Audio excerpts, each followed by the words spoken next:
Last Christmas I gave you my heart, but the very next day you gave it away. I know that Shannon would never give my heart away. Happy Happy Tuesday, Shannon. How are we doing?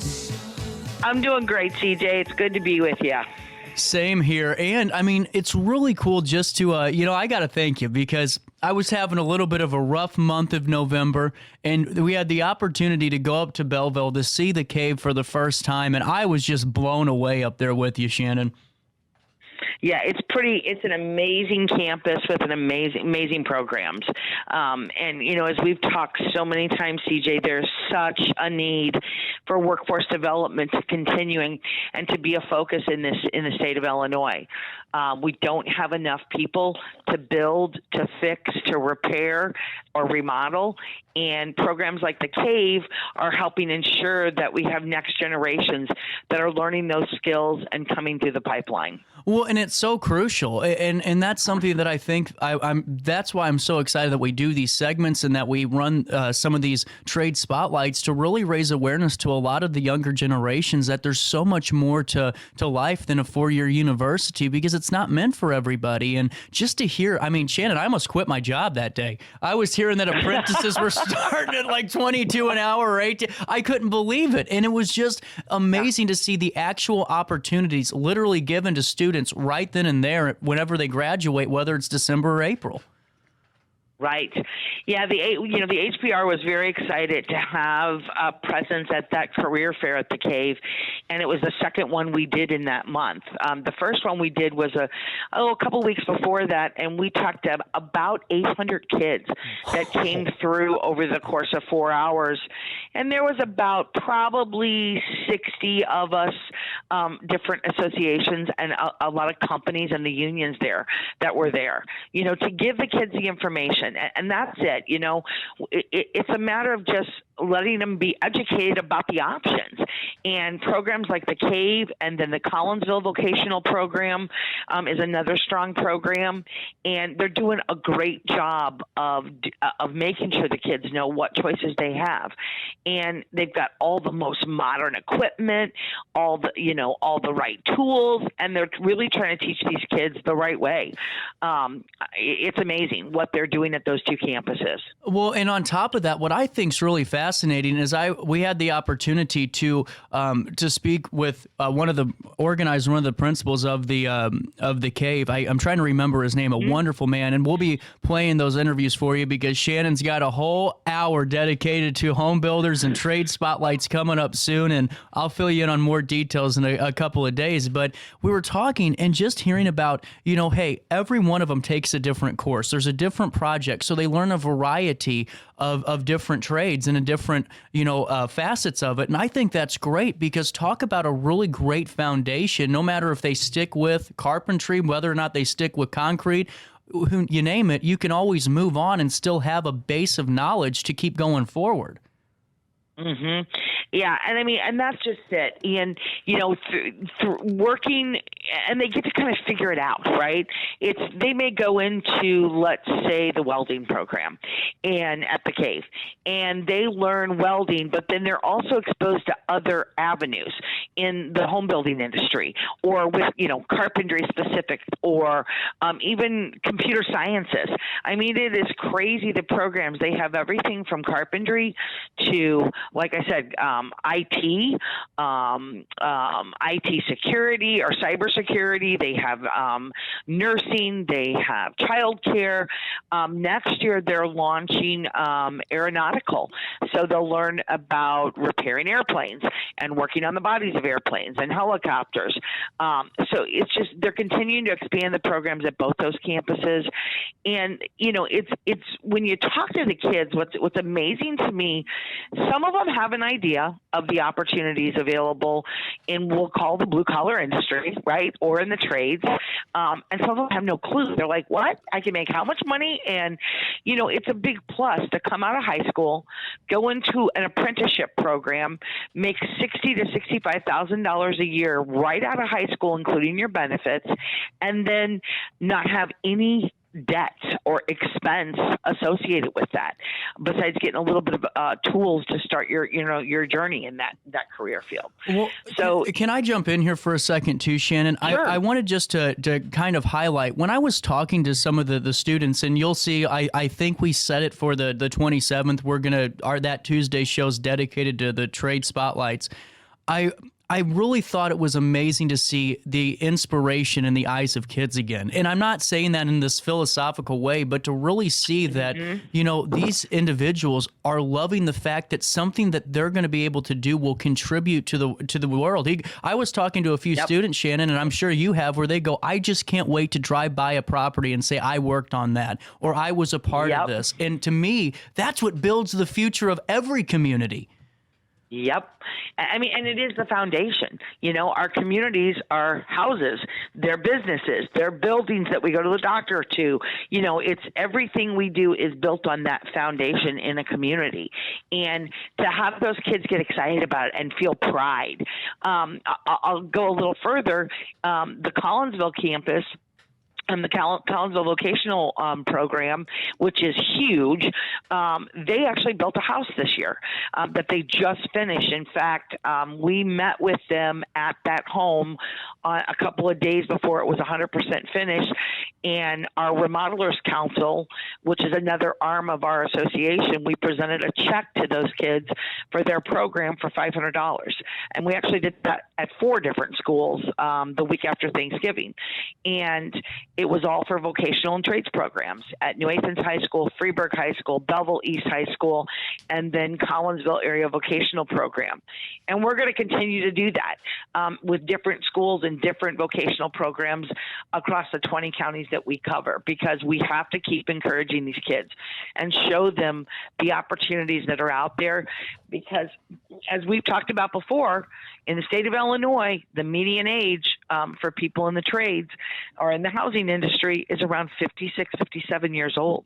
What does that tell us? In less than 10 years, there's a bulk of people going to be retiring out of this of those jobs, and we've got to have people coming up the pipeline to replace that. Well, and the way you're doing it is amazing, because, and I'm not patronizing you, I just think more people really need to go by your guys' model at HBR, and that's putting boots on the ground and actually communicating and opening that dialogue, because you can spend all the millions you want in the world, but for so many kids, they love that personal connection. They want to know that, hey, we're interested in you. We need you. And it's something that a Facebook post or any billboard wouldn't be able to give, and that's that personal touch to it, to be a part of this growing trend of filling the need. Yeah. And, there's all kinds of programs that we're doing as the National Home Builders Association across the country. Another example of something coming up, and CJ, I think you might even be a guest at that, we've talked about it a little bit, is called Build Your Future. And that's an event over in St. Louis that probably around 80 to 100 companies come together and build hands-on displays and interactive ways that kids can learn about the trades. And there'll be about anywhere from 1,000 to 1,500 kids that come through the family arena next spring and actually get to touch tools and see a backhoe and, do all the different things and try different things to see what interest they have. And again, that's kind of how we did the first career fair. The big one that we did at the Cave, we actually set up boards and had a nailing contest. That's literally what it was. And 5 or 6 kids would line up. They'd put safety glasses on. They'd grab a hammer, and let's see who could hammer that nail in the fastest. And some of those kids had never touched a tool like that before. Some of them had. But they're like, this is pretty cool. This is how this works, And it, excuse me, it's something as simple as that. And we're really going to start branching out and start trying to work with the younger grades too, because that's really where it's got to start now. We can't wait till high school to start having these stations and showing the kids the options that they have. We got to start when they're younger, so that by the time they get to high school, they may have a vision of, I want to build a house. I want to be able to do underwater welding. I want to be able to do plumbing. I want to work with piping, all the different things that are available out there. 100%. And Shannon, as I have you on the phone, this is something that I'm on hbrmea.org for anyone that wants to follow along. And if it's okay with you, can I ask a little bit about your professional women in building? Because I think this is a really great group. Yep. I wanted just a little bit more information, if you could, for all of us. Sure. Our Professional Women in Building Council is a group of women that work for companies or own companies in the housing industry. Some way they're tied to the housing industry. It's everything from actual home builders. We have a VP, a Vice President of Operations that sits on that council for one of the big home builders on this side of the river. We have credit unions. We have banks, women that work in the banks. Now, how does that have to do with housing? Well, they provide the funding for the people that build the houses. So we have a couple of companies that are Custom Marble is an example. They do marble countertops and they do marble fixtures for homes. So a little bit of everything. We have a lighting company. We have Sherwin-Williams Paint Company, one of their female employees. So the PWB group, their entire focus is to help raise money to give scholarships out to women, young women who are graduating from high school and want to go into the trades or the building industry. Everything from being an architect to being a developer to actually going into construction itself. So last year, our Professional Women in Building gave out around $7,000 to $8,000 in scholarships money. I think 5 students were awarded that money, and this year our goal is to give out $10,000 to $12,000 in scholarship funds. So we have a couple of projects coming up. One of them, for any of the ladies listening in out there, on February 8th, we are going to have a designer purse bingo at Far Oaks Golf Course. That's really cool. Yeah, where you can win every round of bingo you play, you win a $300 to $700 handbag. And you can go on our website right now and buy those tickets. Again, for February 8th, and that all the money from that event will go to the scholarship fund. So everything that pretty much that PWB does. Another thing, you remember we talked a little bit in the past about us working with the Violence Prevention Center in Illinois. Mm-hmm. And I speak once a quarter with anywhere from 20 to 40 women that are clients of the Violence Prevention Center, and we talk to them about the career opportunities in construction or in carpentry or the trades. And we're going to be presenting to them on December 19th a check for $500 from our Professional Women in Building to help make Christmas a little bit better for some of those ladies and their kids. So they're doing everything that our PWB group does is to enhance our community, help young women that want to go in the career field. And that's what the HBR, another piece of what we're about, is to make sure that we are representing the home building industry and reaching out to the community, supporting different organizations and different schools and education throughout our communities. And on top of that, too, I think the way that you guys you guys target and you guys really have this approach is really, for all of us, so engaging, because you could have easily, just done, events or maybe put out a press release. But when you have things like the Home Expo, which is a mecca of opportunity for so many people and just for so much fun, when you have all of these really great incentives, really, like the scholarship program, like Purse Bingo, to me, that's how you grow. You do it through community support. You do it through these different ventures. And I think that's something that, Shannon, you guys do very, very well. Yeah, it's, this industry in the housing and home building industry, it's amazing. The number of charities that our members are involved with outside of our association is mind-blowing. And the amount of dollars that are being given to, there's probably over 100 different charities that our members of, are supporting or involved in the communities that they own their businesses and work in. And it's a very giving community that the home building industry is. And, you talked about the Home Expo coming up next year on March 8th, 9th, and 10th at Belclair Fairgrounds. That's a whole other entity that's got a lot of moving parts to it and a lot of components. It's not just a home show. It is a way to feature some of our different organizations, schools, On the Illinois side of the river, we're going to have performances from local high school bands, choirs, dance competitive teams, cheerleading competitive teams.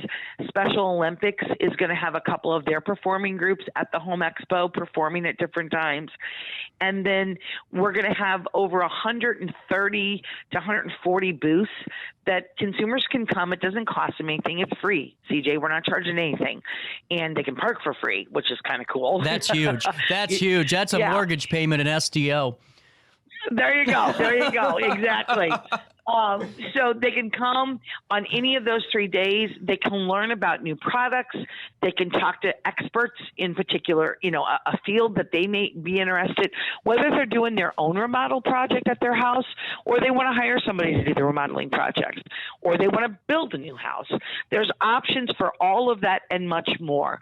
And then we've got some local vendors that are crafters that offer homemade products that are going to be at the Home Expo. You don't see that as much. Typically a lot of the expos out there, it's the same stuff over and over again. We wanted to bring in that local community feel also. So we're doing that by inviting some, and I still have a few spots left. I think I have 5 spots left for local vendors that do crafting projects or to have homemade goods, whether it be a food product or it be something that they've sewn.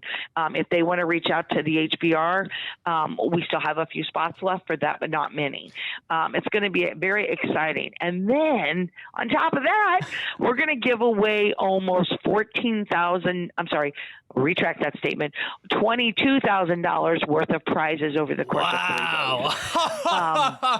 Yeah. I love it. And yeah, so all they got to do is come, and when they come, they'll fill out a little slip when they walk in the door. They'll go into the drawings. We'll be giving away products from our vendors every hour of the expo, and then on Sunday, the last day of the expo, someone will win from Hot Tubs of St. Louis an $18,000 hot tub. That's going to be given away to someone that attended the home show. That ain't your grandma's hot tub. That's for darn sure. No, it's the Cadillac of hot tubs. I looked at it and I go, I wish I could win it, but I can't. So I got to ask you, whenever you're putting this together, is it pretty easy for your event sponsors to say, hey, let's be a part of this? We got something cool for you. Yeah, we've got 5 event sponsors for this expo. Lisi Lumber, who's been in business over 100 years out of Belleville, Illinois. They do business both in Missouri and Illinois, and they actually, plain wood, and they are a real lumber store. They're one of our main event sponsors, and then we have Phoenix Home Remodeling, which is powered by C.A. Jones. It's a remodeling company. They're one of our event sponsors. Then we have our Union Contractors Council. They're an event sponsor.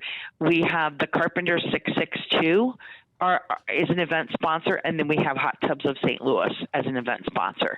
So we have 5 incredible companies and groups that wanted to get involved directly and sponsor this expo. But then we're also doing pet adoptions and partnered with the Humane Society. So on Saturday and Sunday, those 2 days of the expo, the schedule will be published on the website telling people what time exactly the adoptions are going to go on. But they can come to the Home Expo and they can adopt a dog or a cat. And if they bring dog food or cat food to donate to the Humane Society, they're going to get a second entry into all the prize drawings. Oh, wow. So, yeah. So all you got to do is grab a bag of dog food or some cans of cat food or some treats and drop it off at the Home Expo when you come, and you'll get a second entry to all the prizes, including the hot tub that we're giving away. And if you're interested, you can adopt a pet. But we're taking it a step further. We're actually getting sponsors to cover the adoption fees for people. So we still have some sponsorships left available. They're $500. If you would like to be a pet adoption sponsor, you will be announced at the show. You'll be publicized on the website, and thanks for helping support our furry friends out there from the Belleville Humane Society. So you could potentially come to the show, adopt a pet, and the fee that you would normally have to pay to adopt that pet will be waived because it'll be funded by some of our sponsors. That's, to me, I just think this is amazing. It hits all the boxes because what's really what makes a home, what makes any type of trade, a project, and that's the people that are in it after the project's completed. Whether it's a commercial, Absolutely. Shannon, I love every bit of this. And just so everyone knows, if you're watching the video today and you'd like to get more information, forgot the website, we have linked everything on the live schedule. So if you want to click on it, it'll take you right to the Home Expo information. I need you to fill up those 5 spots for me today. I think that's I hate to say the least, but I think that you're going to benefit greatly from seeing thousands of people walking through on March 8th, 9th, and the 10th and really getting to showcase your product, not only to the community, but other professional organizations that might be able to use you for their events coming down the pipeline. Absolutely. And then we have the component of the local entertainment. Like I said, people can come, and the goal is to every hour the show is open is to have a performance from a local youth-geared organization or young adult organization, and I still have some scheduled times available for that too. So if there's any bands, choirs, dance team, karate teams, robotics teams, you name it, if there's a talent out there and they would like to be featured and get more information out about their group, the Home Expo is going to be a great place to do it because we're giving that organization the stage for about 50 minutes. Most of them aren't going to perform the entire time, but they might talk about their dance teams. They might talk about their dance studio or their karate studio, or they may have T-shirts they want to sell to raise money for their organization. They can use that stage besides their performance to promote their group, their organization the way that they want to. And we want it to do that. Well, this is huge. Because you get to actually showcase it. Who knows who's going to be watching the performers on stage? That could be a potential donor. That could be somebody that wants to support it further. Exactly. Or they have a child that they want to get involved in it. The potential is unlimited, and this Home Expo will draw from all over the place. It's not going to just draw from Belleville. We are going to be promoting and reaching out to people from Springfield, Illinois, all the way down to Carbondale, Illinois. There'll even be some Missouri people that come over across the river to attend the show. We even get some people from Kentucky and Indiana. So because there's so much variety available for people at this expo, it can be a fun day. There's going to be some things geared towards the kids even, whether it's looking at all the pets. The carpenters are looking at doing something fun and interactive with kids that are at the show. So there's going to be a lot going on, and it can be a great family day out or afternoon out. 100%. And by the way, I do like the Hot Tubs of St. Louis logo. I think that's slick. I'm on your website now looking at the event spots. Yeah. but while I have you, Shannon, as we're going to be talking, well, I guess kind of twice, because on the 27th, if you're just tuning in, that is the Home Builders Hour, where we're talking to students that really are doing some cool stuff. And Shannon, the two that I talked to and you met and got to interact with are just bright students that we're going to feature and then feature a little bit more from the cave. But I got to ask you, Home Builders and Remodelers, as cool as this is really important for, really, in my opinion, the what could be coming law in the next couple of years, or what could affect this industry greatly. Is there anything coming down the pipeline out of Springfield we should be aware of? There's always things coming down the pipeline from Springfield. A couple of things that just recently happened is it's got to do with energy and energy efficiency, and it's called the stretch energy bills. And one was passed in the final hour that wasn't supposed to be voted on. It ended up getting voted on, and it is passed. And it's a little bit complicated, but the crazy thing is, and that was the energy stretch 21 that was passed in November, and that means the year 2021. So they just passed the 21-year bill. Well, the 24-year bill is supposed to be coming out in the next several months, and it's positioned better for homeowners and builders, and it's got a little bit more even efficiencies in it. So if you have the opportunity to talk to your politicians, and you don't have to know all the language, but the things that you can tell them is stop over regulating our industry. It kills it. it affects all of us because, this new energy bill that they pass, it can cause the cost of the house to go up by $4,000 to $7,000. And what does that mean? The consumer is going to pay $4,000 to $7,000 more on that home. And that's just one bill. And, we're not opposed to regulations. We're not opposed to energy efficiency, but we are encouraging all of our politicians. I have conversations with a lot of their offices every month. Include us in the process. So what you're wanting to do makes sense at the field level to the consumer level. So encourage your politicians to include the Home Builders and Remodelers Association and the Illinois Home Builders Association of the state of Illinois, which is our state chapter, and include us in that process so that we are working together to make it make sense for everybody and make it efficient, because we get overregulated in a lot of different areas, but especially in the home building industry. And that equates to dollars and frustration and time. Absolutely. And to me, it affects morale. And that's what I think that I don't know, you're in the thick of it, but whenever I kind of read some of these things, if I'm in the thick of it in this industry and I'm going on all cylinders and I keep seeing regulation or hurdle after hurdle coming down the pipeline, I'm starting to go, well, maybe it's time to start looking elsewhere. And you don't want that to happen. I mean, we got to keep everyone really excited about the future of building. And I don't know, it just seems like maybe some folks aren't too excited about the potential that could be. Right. You're absolutely right. And, and that's what sometimes a lot of even our members don't even get, how much we work behind the scenes. That's another component of this association, is we're working behind the scenes constantly. Actually, when I get off the phone with you in about an hour, I'm headed to Springfield for the rest of the day, to a state meeting and a couple of other things that are going on up there to be talking to all the right people to find out what we need to address some issues that we know that we're aware of. We do that at the state level, the local level, and in D.C.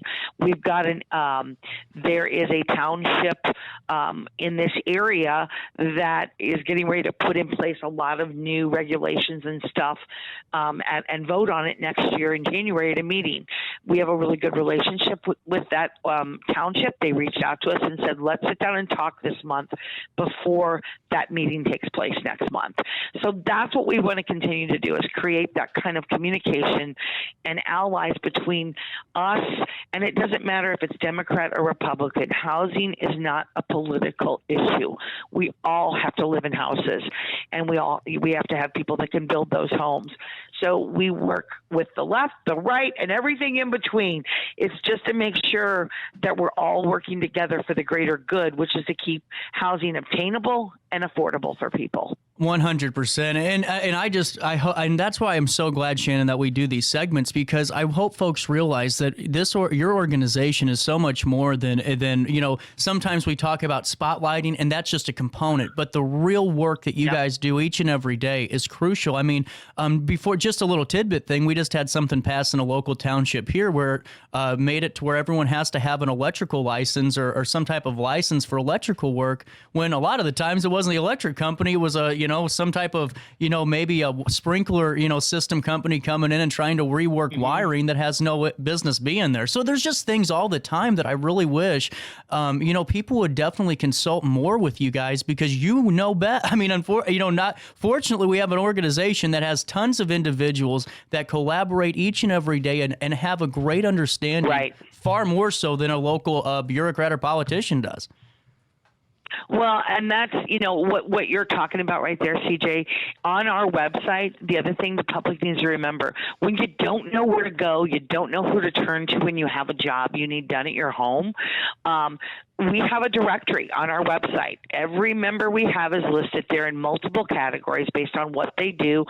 Consumers can, free of charge, go to the website, go to the directory, and look for an electrician, look for a plumber, look for a flooring person, look for somebody that does drywall, that builds a barn. Whatever the needs are, pretty much we have it covered in our membership base. In that directory on our website, they can always search and look at HBR MEA.org, go to the member directory is what it says, or directory, and put in what you're looking for, and you'll find choices for people.